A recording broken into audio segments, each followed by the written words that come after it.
श्री वृंदावन बिहारी लाल की जय। श्री भगवत रसिक जी महाराज की जय।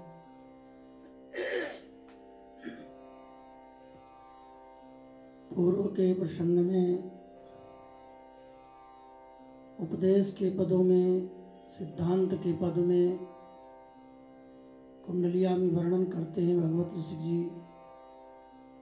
कि देखे हाट बाजार सब जाता हाट बिकाए। प्रस्तुत कुंडलिया में वो अपने हृदय की पीड़ा को वर्णन कर रहे हैं कि जिस प्रकार से कोई जौहरी हीरा मणि पुखराज लाल बेचने वाला अपने नगों को बाजार में जाता है, परंतु वहां उसको पहचानने वाला कोई नहीं मिलता, तो किसको दे? वो धन किसको दे जो उस धन की कीमत नहीं समझता।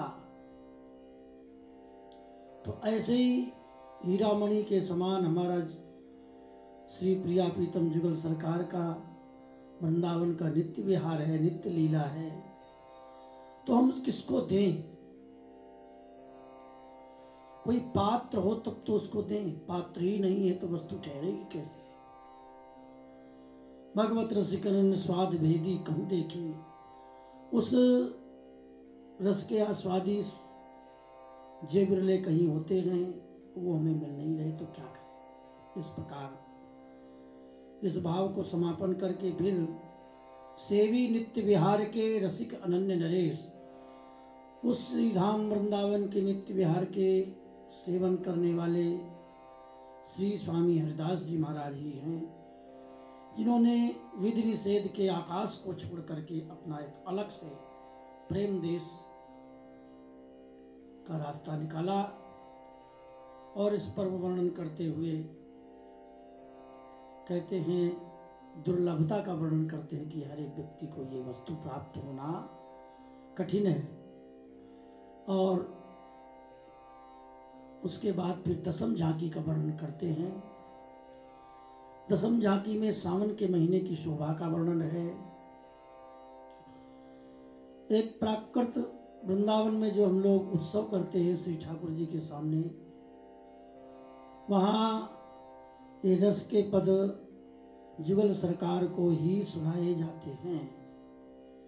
सहचरी भाव से उनको झूला झुलाया जाता है और उन्हीं के पद उन्हीं को सुनाया जाता है। इन पदों का और लौकिक क्षेत्र में कोई विशेष प्रयोजन नहीं होता। ये तो एक समाधि है। बड़ा सुंदर जुगल सरकार नाम रूप लीला धाम का वर्णन करते हुए श्री भगवत रसिक जी दसम झांकी में प्यारी राधे सावन मन भावन, सखियां और श्रीलाल जी सब राधा रानी से कहती हैं, चलो चलो, बड़ा सुंदर सावन का महीना है, झूला झूलते। झूलन की झांकी का वर्णन किया है। प्यारी राधे सावन मन भावन भयो, चली सुरती हिंडोरे झूल। प्यारी राधे माथे मुकुट सुहावनो, अरुणाचत शिखर चढ़ी मोर।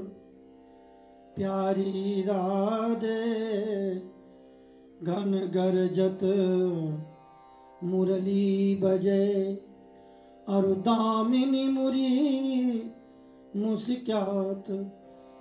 प्यारी राधे बचन रचन कल कोकिला, और मुक्तावली भग पांति।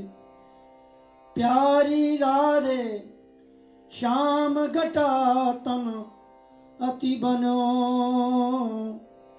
और इंद्रधनुष बनमाल। प्यारी राधे अरुण बसन बादर कसे अरु अनुकूली बरसां। प्यारी राधे हरित भूमि हरसी रसी अरु इंद्र बधु अवतंस। प्यारी राधे नवल ने उलही लता अरु किसलय दल पद पान। प्यारी राधे संतत आस विलास की अरु चलत पवन झकझोर। प्यारी राधे प्रेम पुलकी रस बरसनी अरु सरसत सरितयनंग। प्यारी राधे भगवत उर सरवर भर्यो अरु फूले द्रग जल जात। हे श्री राधा रानी चलो चलो श्री राम वृंदावन में। कितना सुंदर वातावरण बना हुआ है, सावन का महीना है, वहाँ झूला झूला जाए। लाल जी के मस्तक पर बड़ा सुंदर मुकुट लगा है जिसपे मयूर पिच्छ नृत्य कर रहा है और सुंदर बांसुरी बज रही है और दामिनी मुरी मुस्कुरात और दामिनी भी मुस्कुरा रही है। यहाँ श्री जी से भी कह रही है और दामिनी श्री जी का भी नाम है, इसलिए भावार्थ कई प्रकार के प्रकट होते हैं। बिजली भी मुस्कुरा रही है, बीच बीच में बिजली बादल, सावन भादों में बादल आते हैं और बिजली चमकती है, तात्पर्य बिजली मुस्कुरा रही है। प्यारी राधे वचन रचन कर कोकिला, और कोकिला भी बड़े सुंदर सुंदर वचनों के द्वारा रचना कर रही है, कूक रही है। मुक्तावली बग पांति, और बगुला जैसे दिखाई दे रहे हैं, जैसे मुक्ता की पंक्ति के समान लाइन कतार बगुले दिखाई दे रहे हैं। यही जुगल सरकार के श्रीअंग में श्रृंगार का भी वर्णन कर रहे हैं। प्यारी राधे श्याम घटा तन अति बनो। हे श्री राधे श्याम घटा, लाल जी के अंग में श्याम घटा छा रही है और बिजली के समान श्री जी शोभायमान है। इंद्रधनुष बनमाल, जब बिजली चमकती है तो श्याम और गौर दोनों मिलकर के दिव्य प्रकाश से कई प्रकार के रंग बन जाते हैं। इंद्रधनुष में जैसे 7 रंग का दिखाई देता है ना, तो प्रिया प्रीतम मिल रहे हैं इधर, और इधर हरी हरी भूमि है, इधर वृक्ष हैं, पुष्प हैं, तो इंद्रधनुष की सी शोभा हो रही है। जो आकाश में इंद्रधनुष कहते हैं ना, निकला जब वर्षा के समय संध्याकालीन में दर्शन होता है उसका। हरित भूमि हरसी हरसी, और हरी हरी भूमि है, हृदय भी बहुत हर्षित है। इंद्र बधु अवतंस, इंद्र बधु उसको कहते हैं जैसे छोटे छोटे एक प्रकार से मखमली लाल लाल रंग के जो कीड़े होते हैं और बरसात में घूमते हैं, उनके इंद्र बधु भी कहते हैं कहीं कहीं, इंद्र बधुटी। तो उसी प्रकार से यहाँ उनके श्रीअंग में भी शोभा हो रही है। प्यारी राधे नवल ने उलही लता और किसलय पद दल पद पान, और लताएं उरझ रही है। किसलय दल कहते हैं नई नई कोपल जब निकलती है तो बड़ा कोमलता होती है, उसको किसलय दल कहते हैं। तो क्या है किसलय दल? बोले पद है भी और पान भी है, दोनों बातें हैं। पद माने चरण और पान माने हाथ। जुगल सरकार के हस्त कमल किसलय दल के समान हैं, लाल लाल अरुणिमा झलक रही है।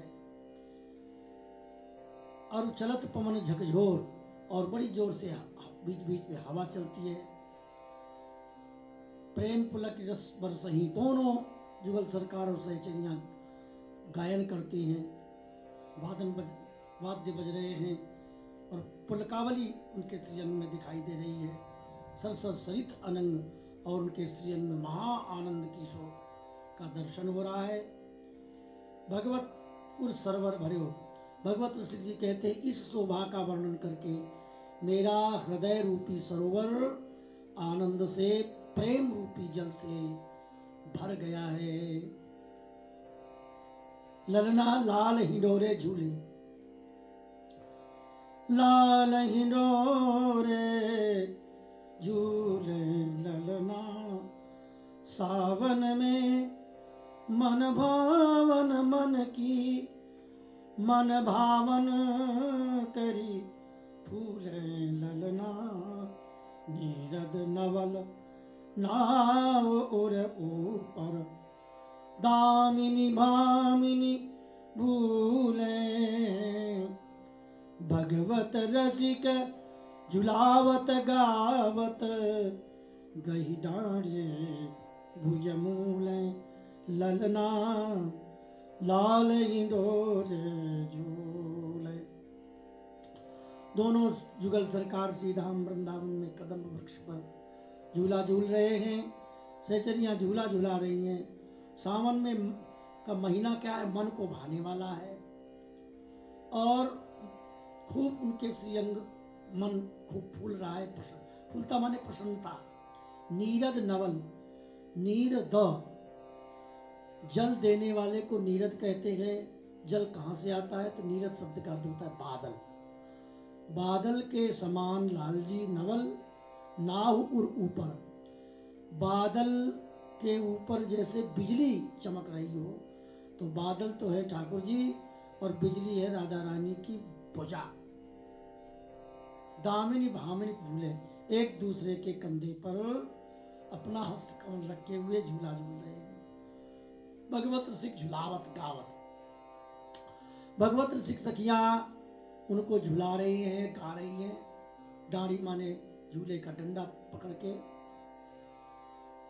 झूलत दो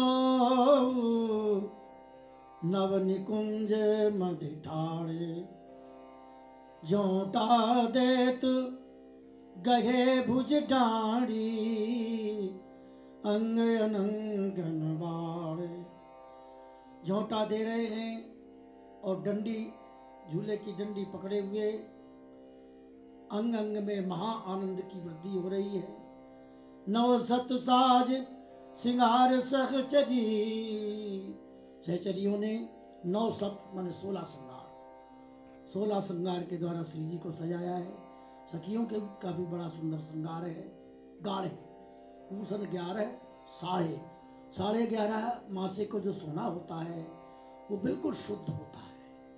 तो इस प्रकार श्रृंगार चमक रहे हैं। भगवत रसिक प्रेम परिपूर्ण, देत अलिंगन गाढ़े। जो भगवत हैं, लाल जी हैं, वो परम रसिक है। इस निकुंज में वो श्री जी के भुजा पास में विराजमान है। मेरी अलक लड़ी अलबेली, अब मेरी शब्द का प्रयोग किया। यहाँ निकुंज की भाषा में यहाँ श्री जी की तरफ विशेष भाव प्रदर्शित किया जाता है।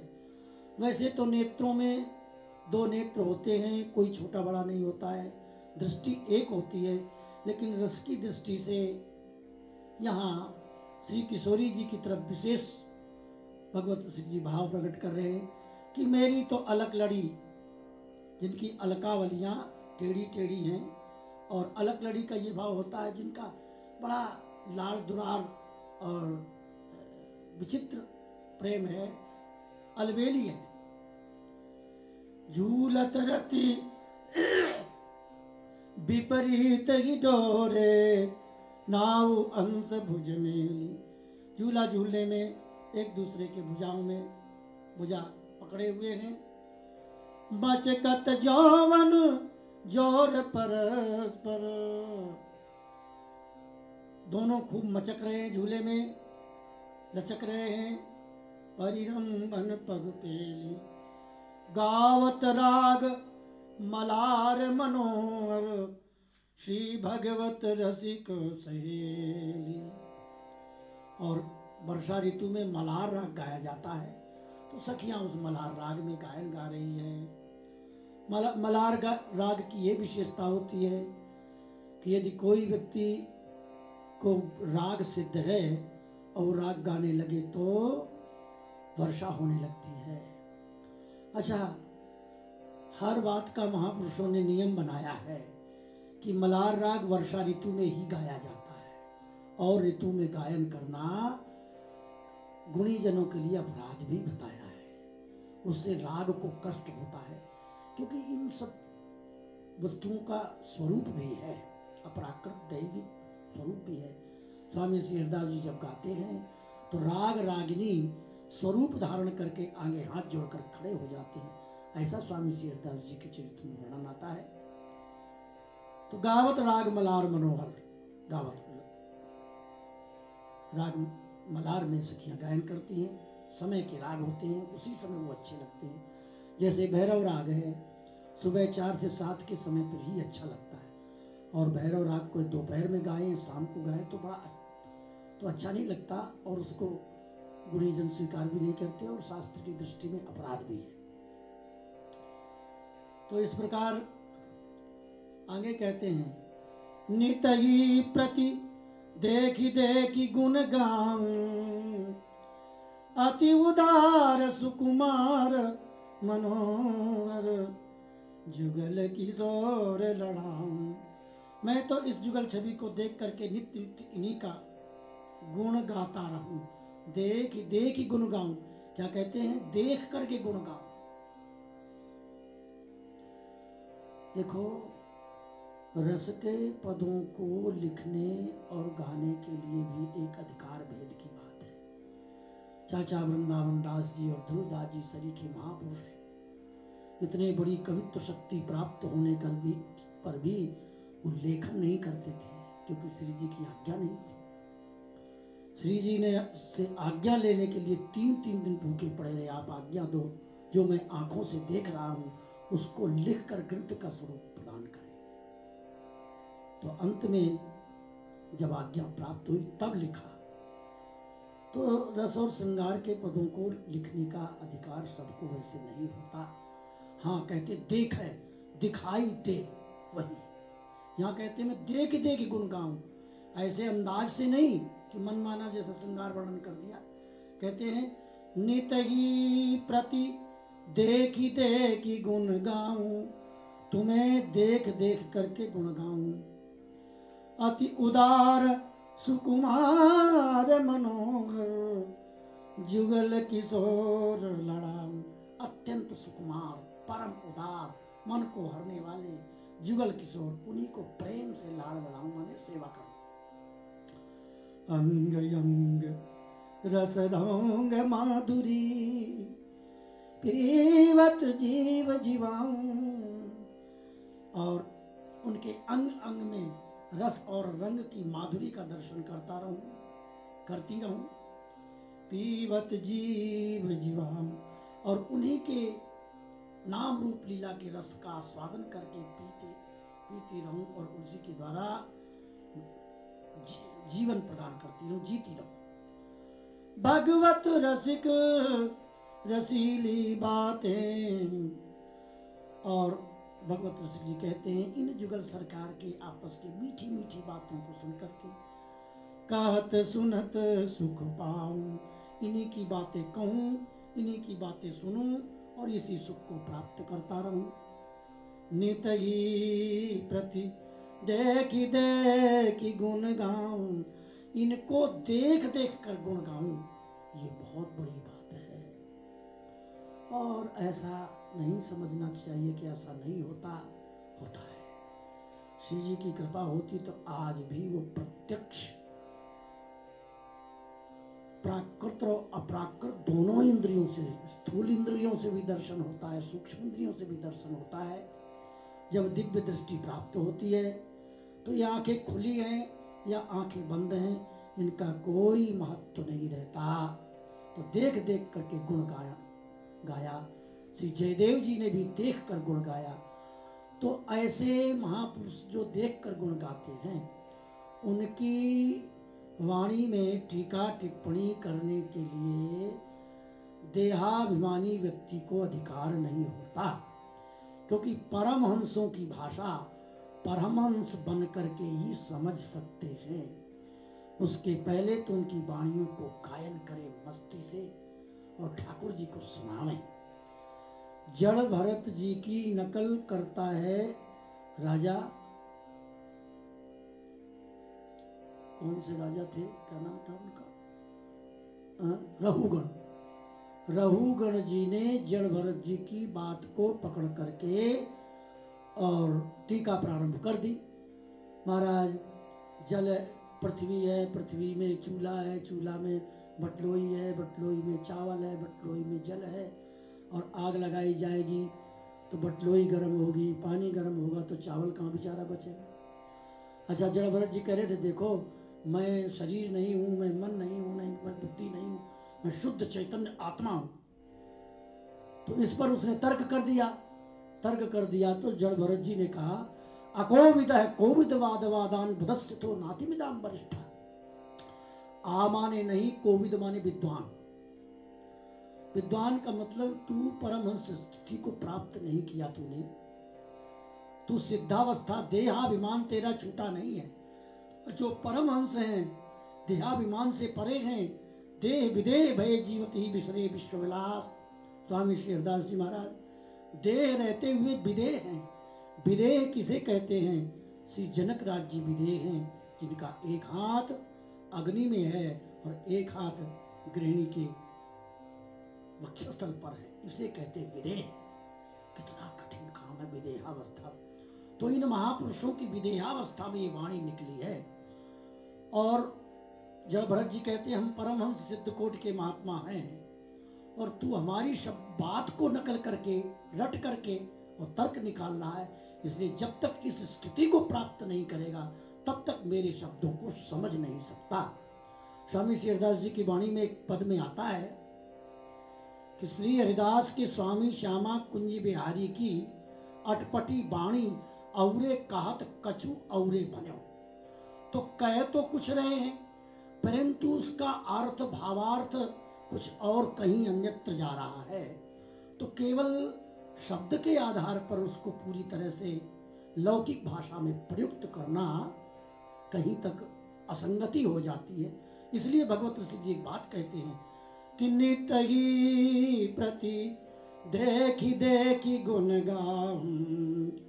इसलिए नित्य प्रति इनको देख देख कर ही गुण गावें। अच्छा, हम लोग इन पदों का, रस के पदों का पाठ करते हैं तो कुछ लोग प्रश्न करने लगते महाराज ऐसा क्यों लिख दिया? तो लिख दिया, उनको दिखाई दिया तो लिख दिया। अब हमें दिखाई दे तो लिखो, परंतु उनके स्थिति को प्राप्त करने पर ही समस्या का समाधान होता है। भागवत में गोपी का अपराकृत दिव्य शरीर प्राप्त हुआ। मलमूत्र के शरीर के द्वारा गोपी नहीं पहुंची, दिव्य शरीर से कृष्ण के पास पहुंची। और आजकल के हम सरीखे अनभिज्ञ लोग गोपी और कृष्ण के विषय में उल्टा सीधा कहकर के केवल अपराध और नरक का रास्ता ही खोलते हैं। इसलिए हृदय की स्थिति परा पश्यंती मध्यमा बैखरी 4 तरह की वाणी होती है। परावाणी को बैखरी वाणी से नहीं मिला सकते।